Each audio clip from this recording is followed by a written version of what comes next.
রব বলবে যখন যা, গোলাম করবে তখন তা। আমার প্রিয় ভাইরা, এইটা না হলে তো মুসলমান হওয়া যাবে না। এবার ইব্রাহিম আলাইহিস সালাম আত্মসমর্পণ করলো।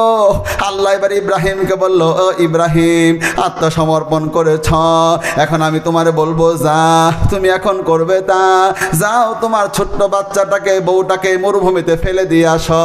কিছুই করার নাই, মরুভূমিতে বউটাকে ছেলেটাকে রেখে চলে আসতেছে। অমান সময় হাজারা পিছন দিক থেকে বলতেছে, ও ইব্রাহিম, আপনার মতো ভালো হৃদয়ের মানুষ তো হয় না। কোরআন নিজে বলেছে 12 নম্বর পারাতে, ইন্না ইব্রাহিম আলা হালিমুন আওয়াহুম মুনিব, আমার ইব্রাহিম বড় কোমল হৃদয়ের অধিকারী। কোরআনের 4 নম্বর পারাতে আমাদের বিশ্বনবী হৃদয় নিয়ে বলেছে, ফাবিমা রাহমাতিন মিনাল্লাহি লিনতা লাহুম ওয়ালাউ কুনতা ফাযযান গালিযাল কলবি লানফাদ্দু মিন হাওলিক। হে নবী, তোমার কলিজা একেবারে নরম বানিয়ে দিয়েছি। তোমার কলিজা যদি শক্ত হতো, চতুর্দিক থেকে মানব সব ছিটকে চলে যেত। তাহলে এই হৃদয়গুলি ছিল একেবারে পৃথিবীর সেরা সেরা হৃদয়। আপনি চিন্তা করতে পারেন, এত সেরা হৃদয় হওয়ার পরে নিজের ছেলেটাকে মরুভূমিতে, একটা মানুষ নাই, একটা বাড়ি নাই, একটু খাবার নাই, একটু পানি নাই, রেখে দিয়ে চলে আসতেছে, নিশ্চিত মরে যাবে। পিছন দিয়ে হাজারা বলছে, ও ইব্রাহিম, আপনি এমনটা কেন করে গেলেন? একটু কি আপনি আমারে বলবেন, আপনি আমাকে বলবেন? ইব্রাহিম আলাইহিস সালাম নিজে কান্না করতেছে, মুখ দিয়ে কোনো কথা বলতে পারতেছে না, পাটানো চলতেছে না।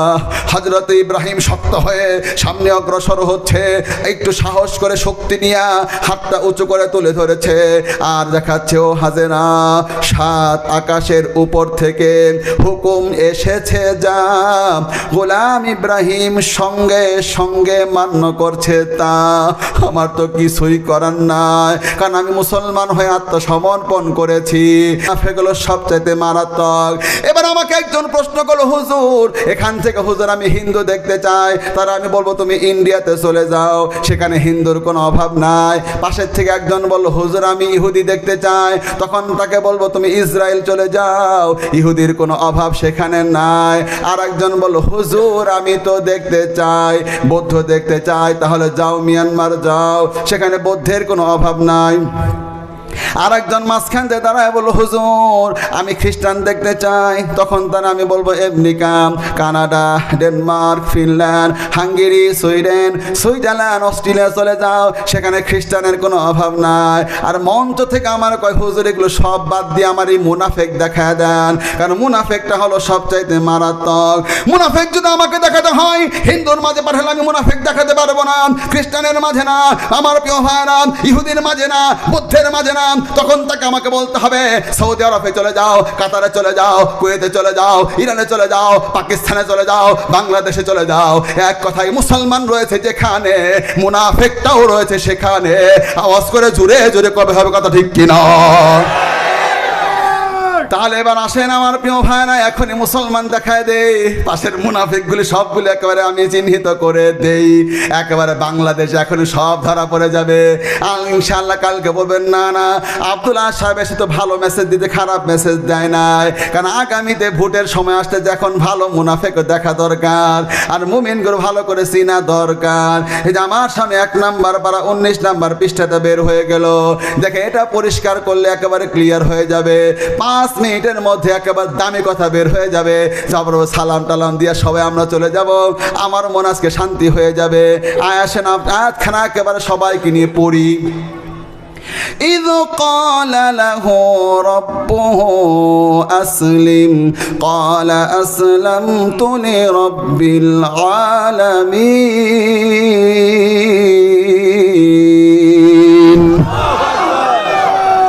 আর যখন তার রব ইব্রাহিমকে বললেন আত্মসমর্পণ করো, ইব্রাহিম আলাইহিস সালাম সঙ্গে সঙ্গে বললেন, আমি বিশ্বজাহানের প্রতিপালক আল্লাহর কাছে আত্মসমর্পণ করলাম। একটু কষ্ট দিয়েছি, সবাই আর কষ্ট দেব না, একটু আমার মতো হাত তোলেন, আওয়াজ করবেন না, একজন হাত নিচে রাখেন, আলহামদুলিল্লাহ। এবার সবার হাতটা নামান, দেখবেন আলোচনা ভুলবেন না। এই যে আমি যেমন আত্মসমর্পণ করেছি, পুলিশ এসে বললো আত্মসমর্পণকারী ডান দিকে যাও, আমি ডান দিকে যাব, বাম দিকে যাও, আমি বাম দিকে যাব, সামনের দিকে যাও, আমি সামনের দিকে যাব। পুলিশ বলবে যা, আত্মসমর্পণকারীও করবে তা। এবার আসল মুসলমান বলা হয় কাকে? রব বলবে যখন যা, গোলাম করবে তখন তা। এমনটা করতে পারবেন যিনি, আসল মুসলমানটাও হতে পারবেন তিনি। আওয়াজ করে চিৎকার দেয়া কোন কথা ঠিক কিনা? এই যে আমি নিজে আপনাদেরকে দলিল দিছি, বহু দলিল দিতে পারতাম। একটু আগে বললাম ইবলিস আল্লাহর বিশ্বাস করে, ইবলিস আল্লাহর কাছে ফরিয়াদ করে। আবু জেহেল উতবা সাহেব আল্লাহর ব্যাপার বিশ্বাস করে, আসমান জমিন তারা বানাইছে। দায় বিশ্বাস করলো, হলো কি? মূল সূত্র হলো, এবার ইব্রাহিম আলাইহিস সালাম চলে গেল, দিনের পরে দিন চলে যাচ্ছে, সপ্তাহের পরে সপ্তাহ শেষ হয়ে যাচ্ছে, বছরের পরে বছর যখন শেষ হয়ে গেল, আল্লাহ পাক এবার বলল, ও ইব্রাহিম যাও, তোমার বউ আর ছেলেটাকে মারি নাই। ভালো করে বুঝবেন, বিকেল বেলা আসলো, রাতের বেলা ঘুম পারলো, স্বপ্নের মধ্যে বলে দিল ছেলে জবে করে দেয়া লাগবে। কিছুই করার নাই, সকালবেলা ডেকে উপেন ছেলেকে বলতেছে, একেবারে ডাইরেক্ট বলতেছে, ইয়া বুনাইয়া ইন্নী আরা ফিল মানামি আন্নী আযবাহুকা ফানজুর মাযা তারা। হে কলিজার টুকরা সন্তান, আমি দেখলাম তোমাকে আমি জবে করতেছি, তোমার মতামত কি? আমার রব বলেছে যা, আমি করব তা। আমার রব বলেছে যা, আমি করব তা। আমি জবে করতে চাই তোমাকে, তুমি বলো। এবার ছেলে উত্তর দিচ্ছে। ছেলে তো হয় দুই রকমের, একটা হয় সুসন্তান আর একটা হয় কুসন্তান। দেখেন সুসন্তান কি সুন্দর করে উত্তরটা দেয়। আল্লাহর কাছে এত পছন্দ হলো, কোরআনের মধ্যে আল্লাহ নোট করে রাখলো, যাতে করে কিয়ামত পর্যন্ত সুসন্তানরা তৈরি হতে পারে। ও বাংলাদেশের যুবকরা, এরকম সুসন্তান হওয়ার সুযোগ আপনারও আছে। এই আয়াতটা ভালো করে শুনুন আর হৃদয়কে এমন করে তৈরি করুন। ইয়া আবাতি ফাআল মা তু'মারু সাতাজিদুনি ইনশাআল্লাহু মিনাস সাবিরিন। হে কলিজার টুকরা বাবা, সত্যি যদি এটা আল্লাহর হুকুম হয়, তাহলে পরে আপনি আপনার কাজ করেন, আপনি আমাকে ধৈর্যশীল হিসাবে পেয়ে যাবেন। আপনি আপনার কাজ করেন, আপনি আমাকে ধৈর্যশীল হিসাবে পেয়ে যাবেন।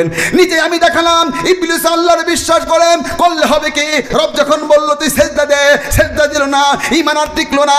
আর মুসলমান কাকে বলে? রব বলবে যখন যা, গোলামরা করবে তখন তা। এজন্য ইতিহাস থেকে আমরা দেখতে পেয়েছি, আল্লাহর হুকুম মানতে গিয়ে হযরত ইব্রাহিম আলাইহিস সালাম আগুনের মধ্যে ঝাঁপ দিয়েছে, আল্লাহর হুকুম মানতে গিয়ে হযরত মূসা আলাইহিস সালাম সমুদ্র পাড়ে দিয়েছে, আল্লাহর হুকুম মানতে গিয়ে আপনারা জানেন বিশ্বনবী পর্যন্ত দাঁতটা ফেলে দিয়েছে, আল্লাহর হুকুম মানতে গিয়ে নবীর চাচা আমির হামজা কলজাটা পর্যন্ত বিসর্জন দিয়ে দিয়েছে, আল্লাহর হুকুম মানতে গিয়া নবীর নাতি ইমাম হুসাইন রাদিয়াল্লাহু তাআলা আনহু কল্লাটা পর্যন্ত ফেলে দিয়েছে। আপনারা সবাই জানেন দেহটা এক প্রান্তে পড়ে আছে, 10টা ঘোড়া পাড়াতে পাড়াতে টোটাল দেহের গোশতগুলি ছিন্ন ভিন্ন করে দিয়েছে। এরপরে একজন আল্লাহর বান্দাকে আপনি দেখাতে পারবেন না। তাহলে আমি আপনাদেরকে কি বললাম? 1.5 ঘন্টা আজকে বক্তব্য আমি আপনাদের কাছে করলাম, আমি বিশাল সময় ধরে আপনাদেরকে দেখালাম রব বড়, রবের পরীক্ষা বড়, পুরস্কারটা বিশাল বড়, বিশাল বড়। এক একজন জান্নাতে সামনে অগ্রসর হবে, তাকে আগুন ধমায় রাখতে পারবে না, সমুদ্র তাকে ভয় দেখাতে পারবে না, পাহাড় তার কাছে বড় মনে হবে না, জেল জরিমানা তার কাছে বিরাট মনে হবে না। এই সিদ্ধান্ত নিয়ে আগামীতে বাংলার জমিনে আমরা যে অগ্রসর হতে পারি, আমাদের কেউ দমায় রাখতে পারবে না, ভারত আমাকে ভয় দেখাতে পারবে না। একদিন আগে ইসকনের লোকেরা, আমি মাগুরাতে ওয়াজ করেছিলাম, ইসকনের লোকেরা আমার ফোন দিয়া বলল, এই মৌলবী তোমার পাশে কে আছে? তোমার ইসলামিক দলগুলি এমন শক্তিশালী নয়, তোমার নিজের দেশটাও তেমন শক্তিশালী নয়, আমাদেরকে দেখো আমাদের পাশে ভারত আসে, ভারত আছে, ভারত আছে। তখনও আমাকে ধমাই দিতে চাইছিল। ওই সময় ফোনের মধ্যে আমি বলেছি, ও ইসকনের বাচ্চা শুনে না, তোর পাশে ভারত আছে আর আমার পাশে আমার আল্লাহ রব্বুল আলামিন আছে, আমার আল্লাহ রব্বুল আলামিন আছে। আমি তো সিদ্ধান্ত নিয়েছি, সাহস থাকবে যতক্ষণ আমি একাই বাংলার জমিনে লড়ে যাব ততক্ষণ।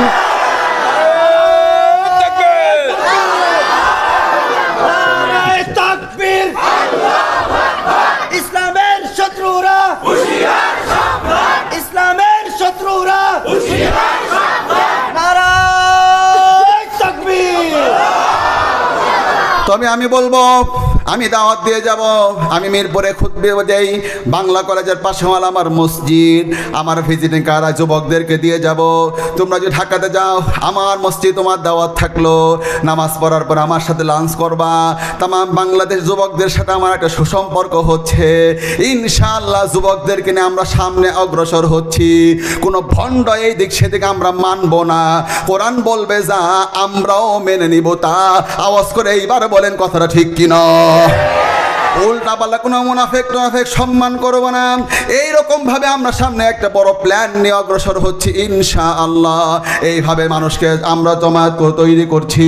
তাহলে আমি আজকে সবার সাথে ওয়াজ করে একটু মুসাফা করে করে বিদায় নিয়ে ভালোবাসা নিয়ে আজকে চলে যাব ইনশাআল্লাহ। একটা দিলের মহব্বত অলরেডি হয়েই গেল। এবার আমরা ইনশাআল্লাহ এখন আওয়াজ জনস একেবারে শেষ প্রান্তে।